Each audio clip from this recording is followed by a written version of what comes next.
Hello everyone, this is Daughter Darkness, and Doctor Who Series 11 is just around the corner. It's literally tomorrow that this series is going to be starting. So I thought that to kind of mark that, I would have a look at all of the modern series and rank each individual series. I'm only talking about the new series here for two reasons. Well, one, there are 10 series of the modern era of Doctor Who as opposed to 36 if you add all of the classic ones in as well. And also just because with the classic series I didn't watch it as it came out, I've kind of watched individual stories rather than series by series, so it's hard to kind of look at this block of mostly separate stories as cohesive unit. And I will only be considering the regular series episodes here, so Christmas specials don't count, and equally the 2009 specials I'm not considering on this list because there were only 4 of them, so it's kind of hard to compare to a 12 plus episode series. Obviously, I will be freely talking about spoilers from this point onwards, so if you haven't seen the series that I'm talking about, then you are warned. And of course, this is just my opinion. I do know a couple of these certainly will probably have people that disagree with them, and that's fine. So please, leave your own ranking in the comment section and all that lovely stuff. But anyway, let's get on with it. And the number 10 was one of the easiest picks of this whole list. And that is Series 6, Matt Smith's second series as the Doctor.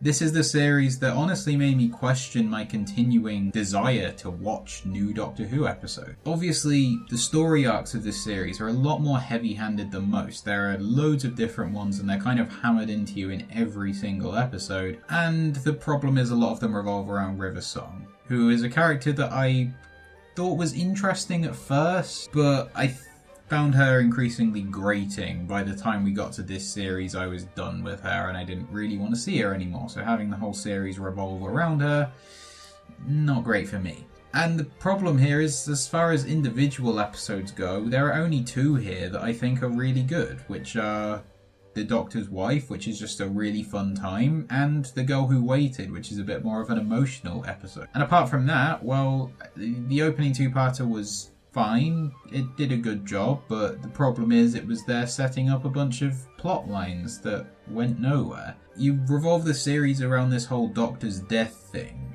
and then you have the most stupid cop-out solution you could ever have at the end of it. And yeah, so on the whole, Series 6, bad story arcs that were all over the place, mixed with a general low quality of episodes, means that Series 6 is, definitely my least favourite series of the modern era of Doctor Who. And honestly, if I didn't like Matt Smith's Doctor so much, I might have stopped watching the show completely for a little while. But yeah, Series 6 goes onto this list at number 10. And in number 9, I imagine this will come as a surprise to anyone watching, this is Series 5. Because I generally see this at the upper end of most people's lists, and whenever I've thought about it, I just think, it doesn't really do anything for me. Obviously, for a new Doctor's first series, the most important thing is the Doctor, and the Doctor is great. Matt Smith is great as the Doctor, but I just feel like the quality of episodes in general are not that good. The 11th Hour was a fantastic opening, but then we have a bunch of mediocre episodes back to back, and the only one for the remainder of the series that really kind of stands out to me is Vincent and the Doctor. And maybe the finale just for spectacle reasons. And yeah, that's really it. There's not that much horrible here. I just don't find myself really enjoying this series that much whenever I watch it. Not to mention the fact that Amy is the companion here. I did find it difficult to warm to her compared to how I did with other companions. I feel like the way she kind of treated Rory in this series before his first of many deaths was kind of stupid, and it just kind of rubbed me the wrong way and made it hard for me to warm to her.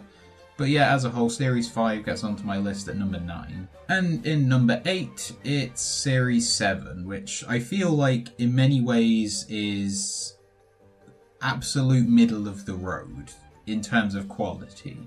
There aren't any absolute stinkers in this series.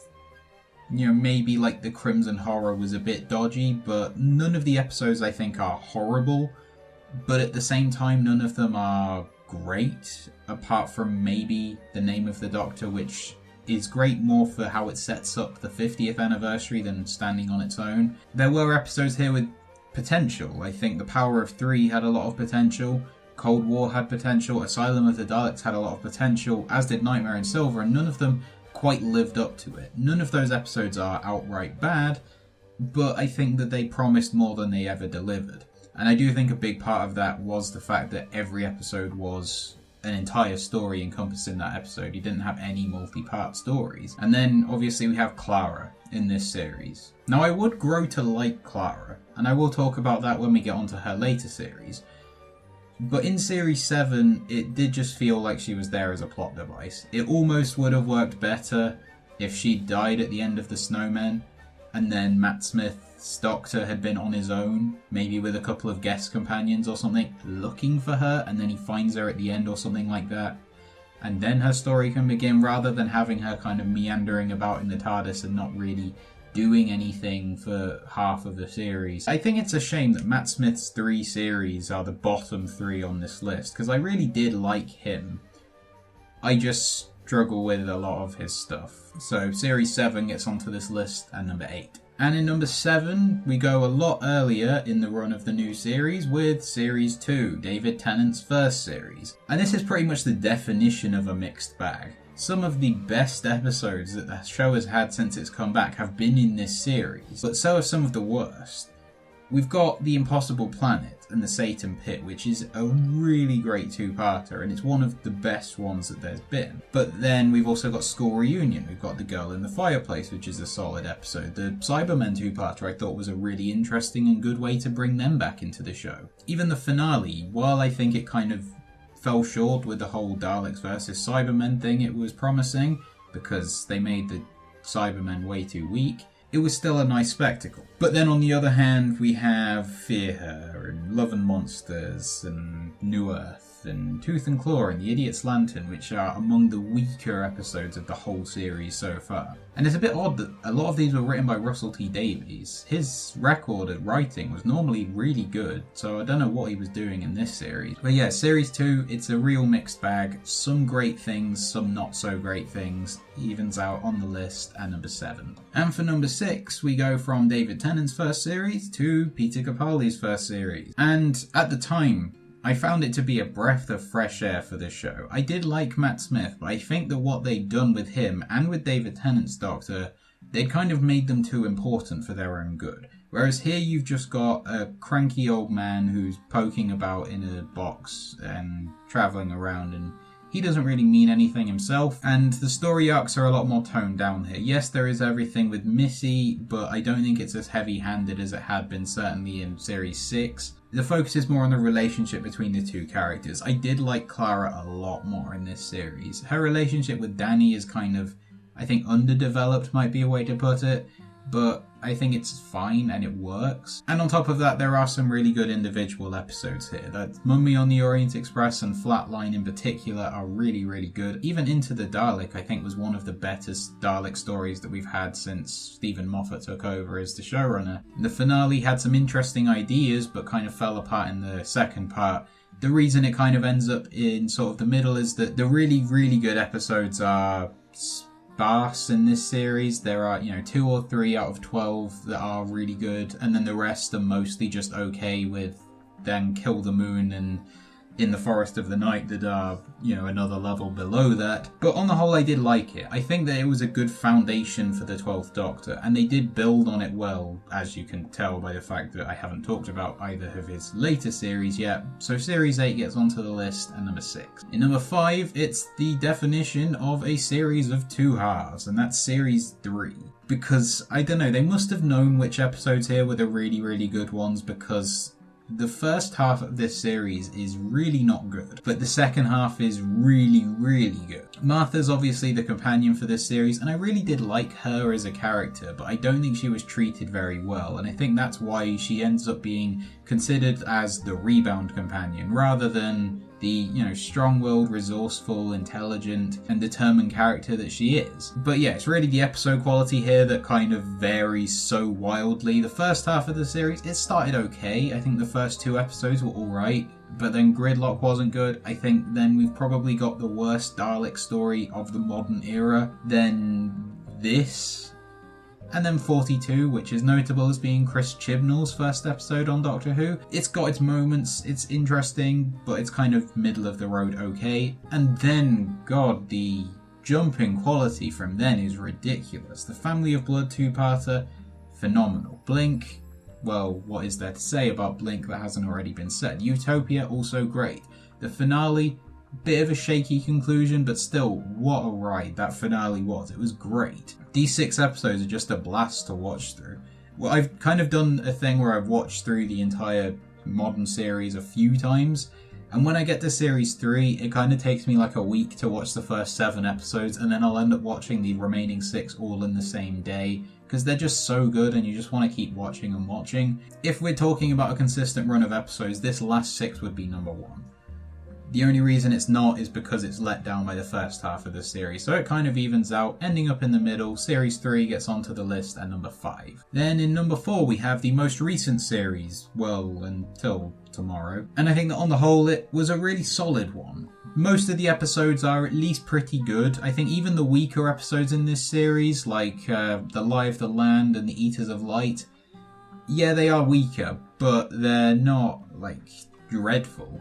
And this series mostly did story arcs by kind of giving the mystery box and then solving it 5 episodes in, and then it let it be a bit more character focused. The main arc of the series was Missy's redemption arc, and I've got my issues with that I'll probably get onto in another video, but it did kind of work fairly well within the story, and then it culminated in the finale, which is my favourite finale of the whole modern series. Particularly World Enough and Time is just such a phenomenal episode. It's the best portrayal, I think, of the Cybermen on screen. And on top of that, Smile really surprised me. I was expecting that to be awful, and it was really, really interesting and good. Oxygen also was really nice. I liked Extremist quite a lot as well, although that one seems to be quite divisive. But I think the thing that I really did love in this series, more than anything else, was the main cast. Peter Capaldi, I loved him the whole way through, but I think he's really in his stride in Series 10.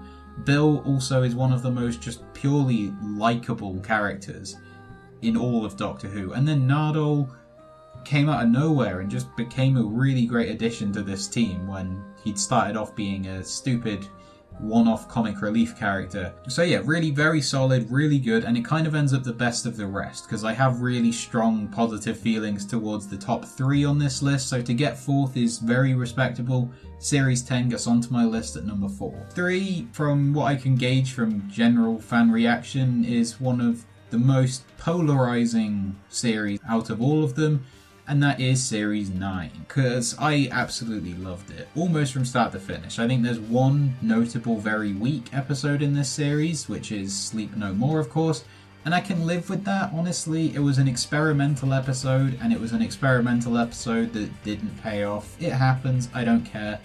Can move on, I'll skip it whenever I'm watching through the series and all that, fine.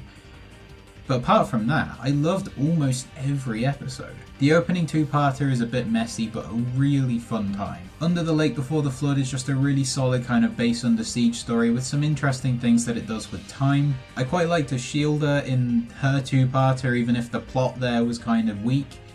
The Zygon 2-parter I thought was a really interesting kind of thing to look into, and ended, of course, with one of the best moments of the 12th Doctor's time, and there are lots of great moments. And Face the Raven I think was a fitting end for Clara. Heaven Sent, well, I've already said that in my top 10 episodes list. Heaven Sent I think is the best single episode of Doctor Who there's ever been. And then there's Hellbent, which is probably the most hated episode in the show's history, and I've never really understood that. This is a bit of a tangent, but I don't know, I've never really understood hating a TV episode or hating a film. Like, just don't watch it again. Like, I don't get why you would have that strong feelings negatively towards it. But I don't mind it. I can see a lot of where everything was built up to. I think the Doctor kind of losing it and going off the rails to try to save her makes sense. I think the issue is more with the ending, that there aren't any consequences to it. which is a shame, but you know, as on the whole, I do think it was an okay finale, and it ended up just being a bit of a letdown after how good the previous one was. I don't think it's the worst crime against TV that's ever been made though. But on the whole, yeah, I really enjoyed this series. I think Clara and the Doctor were at their best here, because I think they mostly kind of just established their friendship and everything was kind of perfect. And then they did have the whole I can't live without you thing, but it wasn't quite as heavy-handed, and I think they could just focus on the two of them going on adventures and having fun. So on the whole, yeah, I really enjoyed watching this series almost from start to finish. I do think it's Peter Capaldi's best series and Stephen Moffat's best series as showrunner. So yeah, Series 9 gets onto my list at number 3. And in number 2, we go to David Tennant's final series, Series 4. This features the best companion of the modern era, Donna Noble. Well, Matt Lucas surprised me with how good he was as Nardole. Catherine Tate blew me away with how good she was as Donna. Because in The Runaway Bride, she was a really irritating one-off companion. And then here, she's got so many layers to her. Apart from the whole Destiny thing, she just becomes the most deep and well-rounded companion that possibly the show's ever had, certainly in the modern series. But strangely, this series actually has a similar pattern to Series 3, with most of the really good episodes being in the second part. However, it's not quite as drastic here, because the first 7 episodes, while weaker, are still good. The weakest episode of this series, I would say, is The Unicorn and the Wasp, but even that, I don't have a problem with it. And this obviously did build up to the culmination of most of Russell T Davies' plotlines, not just in Doctor Who, but also Torchwood and the Sarah Jane Adventures. And it did so really well. That final 2-parter here is just so fun to watch. And apart from that, we had the Library 2-parter, which was great, and at that point I didn't mind River Song so much. Midnight, which is just one of the most chilling 45 minutes of TV there is. Then Turn Left, which, I mean, I don't know if it's amazing, but it's an interesting look at like an alternate timeline thing that Doctor Who has very rarely done. And I know a lot of people will put this series at number 1, and I understand why. Honestly, I agree with most of it. But there's mostly personal connections to the one that is number 1 and that kind of thing that get in the way. And just that I really like that as a unit a little bit more than this one. So Series 4 gets onto my list at number 2. And then number 1. After all of this, my number 1 is Series 1, the first series of the modern era featuring Christopher Eccleston as the Doctor for the one and only time. And I do think that's actually part of what makes it so good. I think the thing that gives this the edge over Series 4 and 9 as, you know, the best one of all time, I just think this sits as a unit so nicely. The Doctor goes on a journey from start to finish in this arc in a way that maybe he doesn't quite so well in other ones. Equally, Rose grows into the series and everything, and the quality of episodes I also think is really, really good. I understand a lot of people have issues with a lot of these episodes, and I can understand those issues, like with the Slitheen and whatever. I honestly don't mind the Slitheen, and I think part of that is just, I was 8 when I first watched this, so I don't care about the fact that they fart, and I do think that they are, they're a bit silly, but I think they had an interesting idea there, and I do think that that 2-parter is still quite a good one on the whole. And then of course the addition is Captain Jack Harkness as the companion in the last 5 episodes, and I loved how quickly he settled into the TARDIS. We had that first 2-parter where he was basically the one who caused everything, so that kind of caused a little bit of bad blood, but then he saved them at the end, and then I think his relationship in particular with the Doctor just grew really well and really nicely, and he is just so much fun. I like, having a character come from the future, so they're so much more open about everything in terms of emotions and, sexually and everything. They're just completely open and having a fun time and stuff, like Captain Jack. It's a great character to have. And then after all that, we've still got the best Dalek story of the modern series, which is Dalek in terms of the best use of the Daleks, and then the finale, which is just really, really good. Used an army of the Daleks really well. The Empty Child 2-parter, which is still one of the scariest 2-parters of Doctor Who there is. Father's Day was surprisingly emotional. And then all the other episodes, they might not be absolutely amazing, but I just think they fit together into this unit really well. And it just gives Series 1 the edge over everything else. Plus here we've got a regeneration that's actually the consequence of a story, rather than being the story the way it is with the other ones. So that's always nice. But yeah, I recognise the flaws of Series 1, but on the whole, these 13 episodes are the ones that I could watch over and over again. Series 1 gets onto my list at number 1. So that's it, that's my ranking for the top 10 Doctor Who series. What's your ranking? Which one is your favourite series and your least favourite series? And what are you thinking about Series 11 at the moment? Are you optimistic or pessimistic about it? Please leave your thoughts in the comment section below the video. And while you're down there, please like this video if you did. And if you liked it, then check out my other videos and subscribe to this channel. And as always, thank you for watching.